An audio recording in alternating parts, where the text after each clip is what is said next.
I'm delighted to be at the yard of Richard and Joe Davison today. They're going to film a masterclass on both dressage and show jumping courses on how to improve rideability, way of going and make your horse more adjustable. This is Hamlet. He's a 5-year-old show jumper by Cello VDL. Regardless of which equestrian discipline you participate in, we all need responsive horses. The question is, how do we develop them to become sensitive and respond to our signals? Let's start with one piece of the jigsaw puzzle. Let's start with the rider's legs. So when it comes to helping the horse learn how to respond to our leg pressures, we use a series of pressures, graduated pressures, with a 1 second gap in between.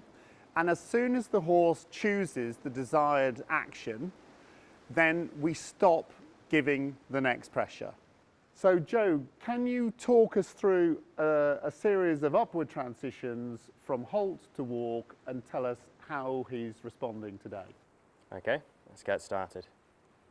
Okay, so he's quite a sensitive horse, so it will may be difficult to see actually how much leg that I'm using, so I'll try and exaggerate it.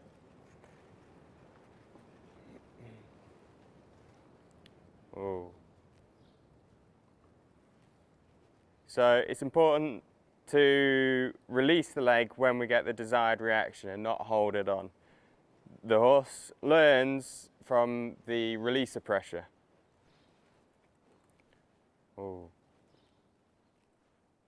So we'll do one more and we'll see how his reaction is off my left leg.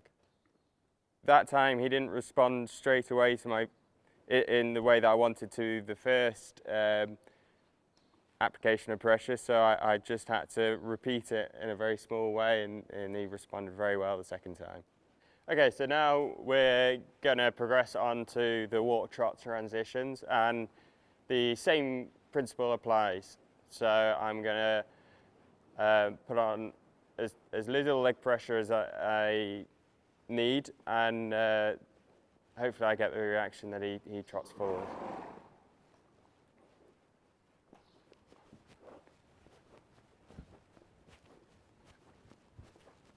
Okay, so that was a good transition. I didn't need much leg pressure. And he's now trotting away nicely without me having to use my leg to keep him going. So let's go around the whole school now and see how he deals with it.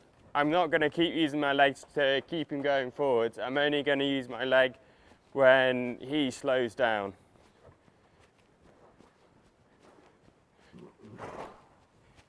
He's doing a good job of keeping the same trot all the time himself, so I'm having to use no leg. And he's holding his own trot very nicely there. You had to use a very small amount of leg. I mentioned that we use a graduated series of pressure of the leg pressure. And one way that we do this, and you might find this helpful to do the same, is that we graduate our leg pressure out of 5. You can do it out of whatever you want. And so we say that number 1, which is the lightest pressure, is a sort of equivalent to, you might want to think of a fly landing on the horse's side. And of course we all know that the horse twitches when he feels the fly, so he can feel that lightness of pressure. So that's number 1. And then number 2 must have more impact than number 1. And number 3 must have more impact than number 2, and so on, till you get to number 5, which is quite a sharp, impactful stimulus. Now, the reason I'm phrasing it like this is because all horses are individuals, and we have to be very clear. The limbs of the horse, the legs of the horse, only do what its mind, its brain tells it to do. So we're not applying pressure just to this part in isolation. We're sending a signal that transfers through the sensory nervous system to its brain, and then the brain tells the horse what sort of action to choose that is likely to result in no further pressure. That's how it works. Now, exactly the same process applies in the Canter. And it's all very well me talking about selecting the amount of pressure that we use with the legs and stopping using the legs, but this presupposes that the rider can control the legs. And this is what it's really all about. As riders, we have to develop a really independent seat. And it's no good just focusing on our limbs, our legs and our arms, because if your body is unsteady or inconsistent, then obviously your legs are going to be. So the first thing is to develop a consistent upper body control and awareness, including the seat in the saddle following the horse's back movement. From there on, your legs can learn to be steady and controlled, and the same with your hands. I'm riding a 7-year-old Dutch horse by Lord Leatherdale. So what I'm going to do is go on with this horse to see how he's responding when he goes sideways. And I'm going to use some leg yielding, which is a very simple exercise. And the same principle applies that as he goes, so I'm using my right leg now gently, and as he goes sideways, I stop using my leg. When he stops going sideways, I use it. Now, going to do that again, and I'll try and say now, when I apply a little bit of pressure, there's the light leg contact, now, and now not using the leg, and now to go sideways, not using it because he's going sideways, and I'm going to repeat that once again because repetition on the same conditions is very important for horse learning. Now, as I use my right leg to go sideways, I now use my left leg, very good, to ensure that he goes forward, sideways, and now left leg. Good, and so I'll repeat that on the other rein. So we'll try that left leg yielding in Canter.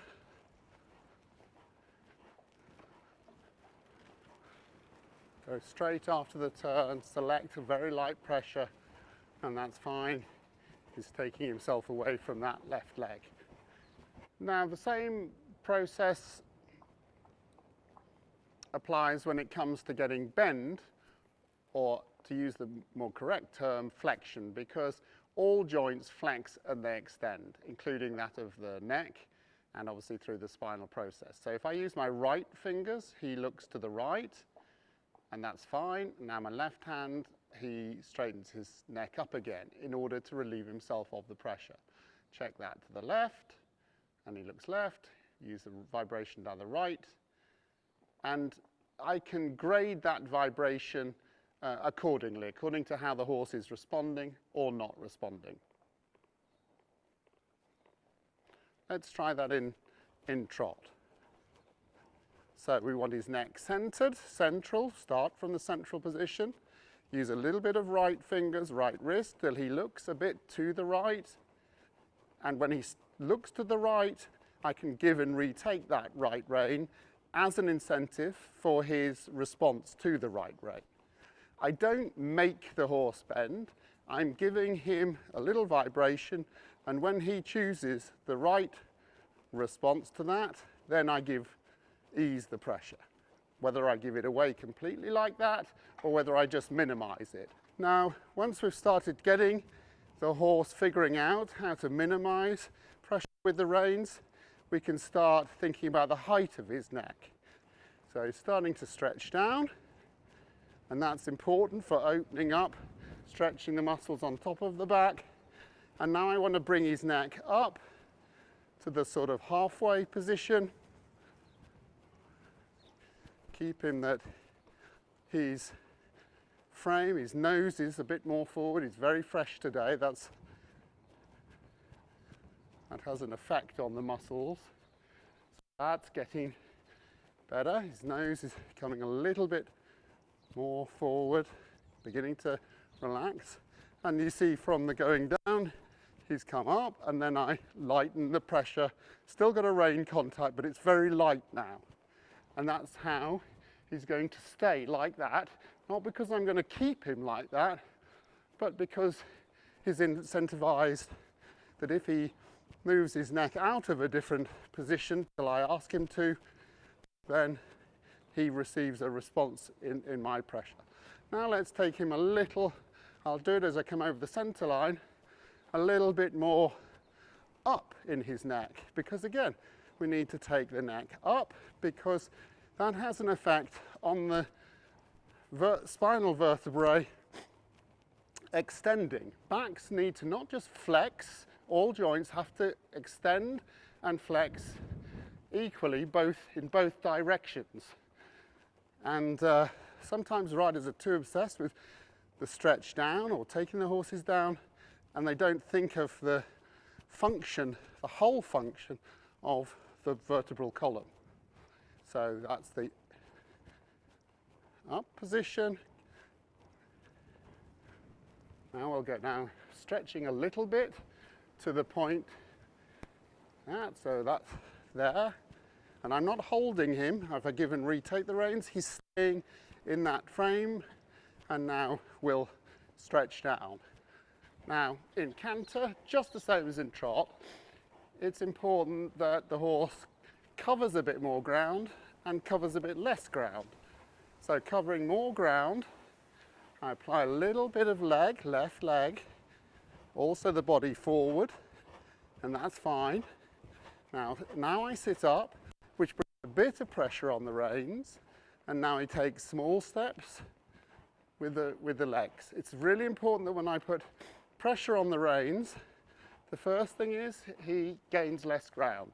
And if it's a jumping horse and I needed a little bit more to gain a bit more ground in a distance between two fences, this is how I do it. Just bringing his front legs in a bit because he wasn't quite straight, and now back. And that's the same with a dressage horse, that they understand how to release themselves from that pressure. In the next part of the masterclass, Richard and Joe will translate what we've learnt on the flat to work in between and over fences. These exercises are suitable for both dressage and show jumping courses, so no matter what your discipline is, you'll pick up some useful tips. Here we've changed the environment. We're going to see how the horse responds to the leg and the rein while he's faced with the fence and as he goes over it and on landing. So we're going to start with a variation of the circle exercise. And Joe, we're going to use Hamlet, and shall we see how he's handling this work today and how he's responding? Yeah. Talk us through what you're aiming for as you do it. So now I'll just test out the responses to my leg aids. Good. Ooh.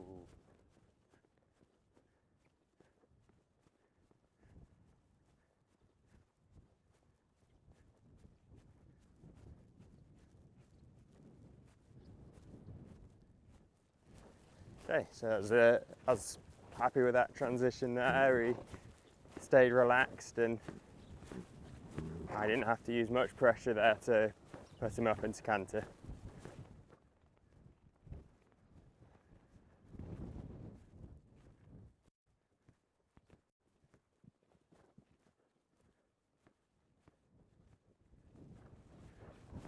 Okay, so the distance there in between these two fences was a little bit short, so go a bit wider this time, make it easier for him. Okay, so he's doing that well. I'll give him a break and do that on the other rein.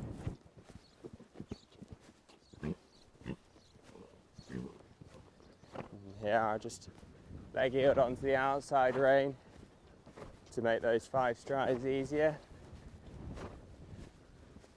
And he's doing this well. Holding the line that I put him on well.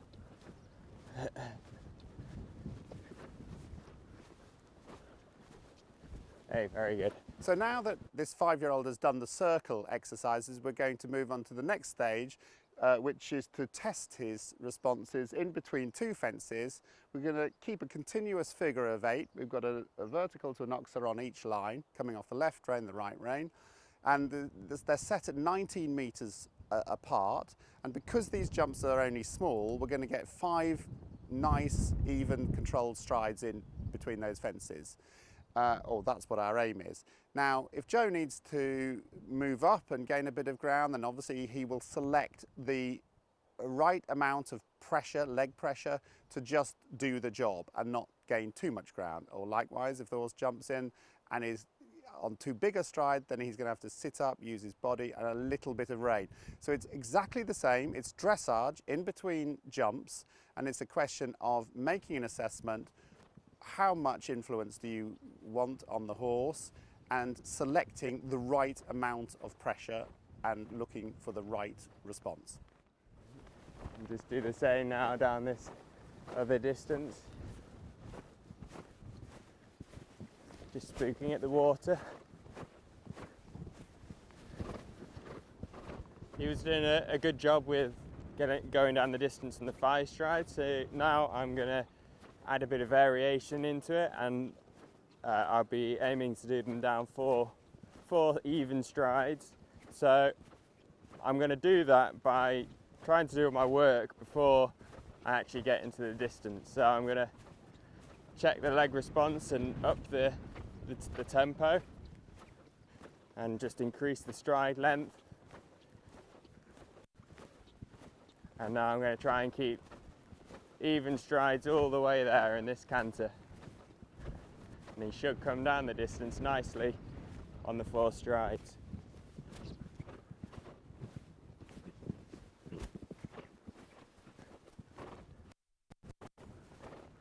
Just check the leg response there, move him a little bit.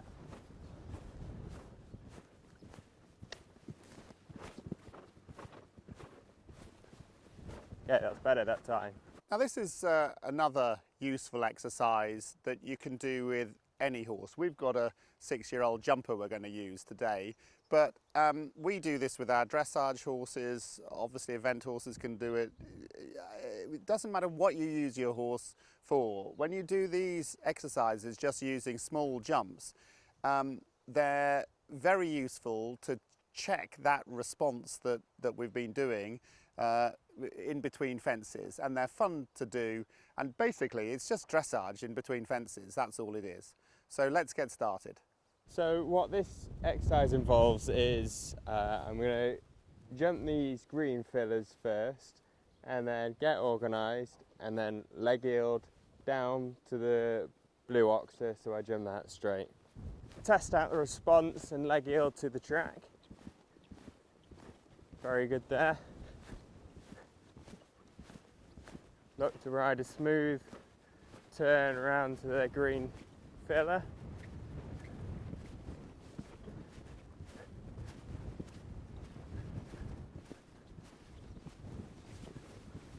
Okay, so he did that very well. Found it easier on that rein. His balance was better.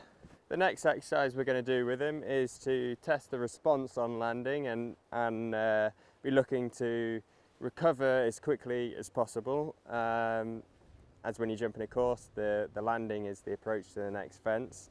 So the quicker you recover, the quicker you're ready to jump the next fence.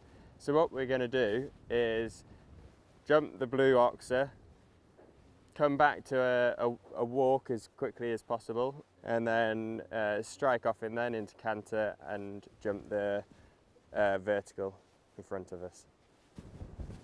Oh, oh, oh. Oh.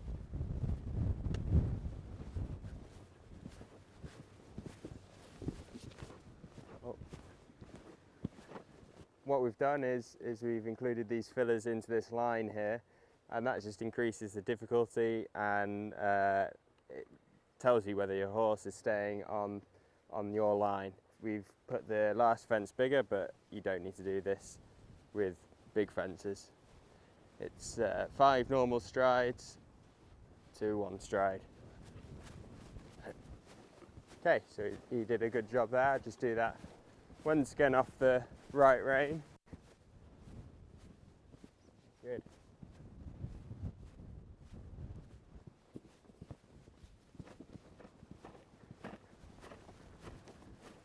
Okay, so he did a very good job there, so we'll leave him there today.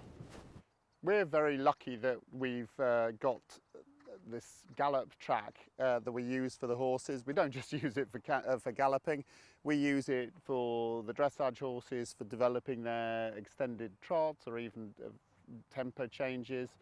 We use it before work and for cooling down after work. Joe here is working a 7-year-old mare, Valenko, and what he's doing now, he's going to be cantering back and thinking about a higher tempo, because as horses get older and when they finally make it to international level, the speed at which they canter and cover the ground becomes critically important. So we're all warmed up now and going to jump a course with leaving the same pattern of fences that we had and make a course out of them, and jump her in a higher tempo and try and put everything that we've done previously together and see how she goes. Nice smooth turn into the first.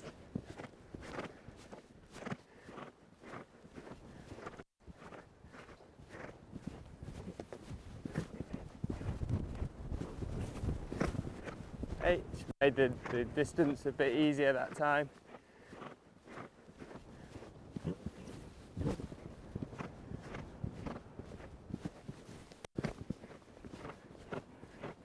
Just fell a little bit on that corner. Stay straighter over that fence. Responded well to the leg there.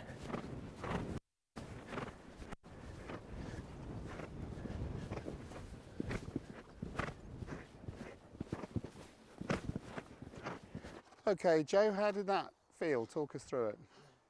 The rhythm and the tempo was a bit inconsistent, so I'd be looking for more consistency in that, and to have a little bit more control over the turns into the fences.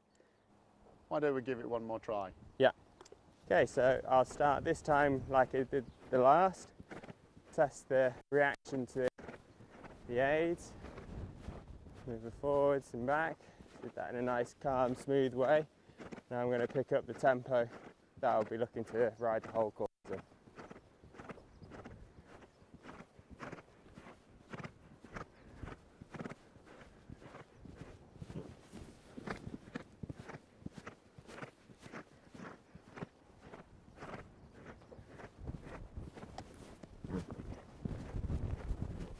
Okay, so she was good down that distance there. She made up the distance easier. This turn here was much smoother.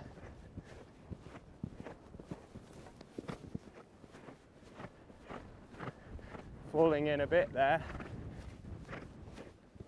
She responded well to the leg. Falling in the corner there.